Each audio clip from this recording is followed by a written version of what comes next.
thanks for joining me on another episode of Ask Angela. So, let's just talk about purchasing a new construction. What does that actually look like? Of course, when you purchase a new construction, it's exciting, right? No one's ever lived in the house before. If you get in on the ground stages, there's a lot of changes that you might be able to make. If you get in towards the ending stages, not as many changes, but maybe you can choose the paint color or the staining on the hardwood floors, things of that nature. So for the most part, the transaction of purchasing a new construction versus one that's already pre-constructed is pretty much the same.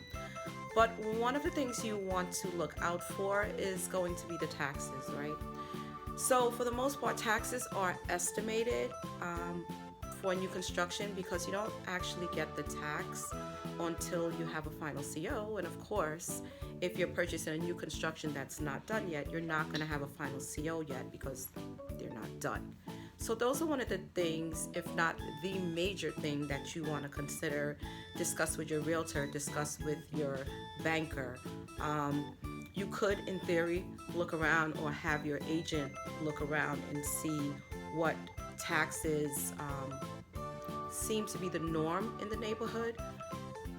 Yours will probably be a little bit higher because new construction typically is, but at least it'll give you a good idea of where you're going to end up, because you don't want to get to the end and the numbers are so off. You came all this way and you no longer qualify. So that's a big thing. Another thing that my buyers tend to ask me when coming to new construction is whether or not they should get a home inspection. Well, my answer is yes. So it's a new construction. No one's ever lived in the house, right? But the truth is, it was still built by someone and mistakes do happen. So even though your initial thought might be it's a new construction, what could possibly go wrong? Let me just save the money on the home inspection.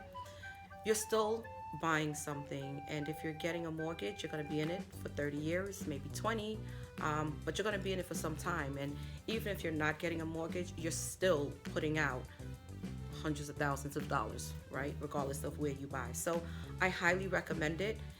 You know, it'll cost you a couple of $100s, but it'll give you a good mindset, and you should be comfortable walking into that home without thinking, should I have done this? So that's just my little tidbit. Seems like that's what I do nowadays on new construction, but it's something that, well, those two things are the two big things that I would definitely say consider and understand completely when you're purchasing a new construction. I want to say thank you for joining me on Ask Angela, short and sweet like always. Why don't you go ahead and like the video, subscribe to my channel. Of course, if you have a question, send it in. I'd love to answer it. Social media is at the bottom, and you can always shoot me an email. Till then, I'm going to say be well, be awesome, be great.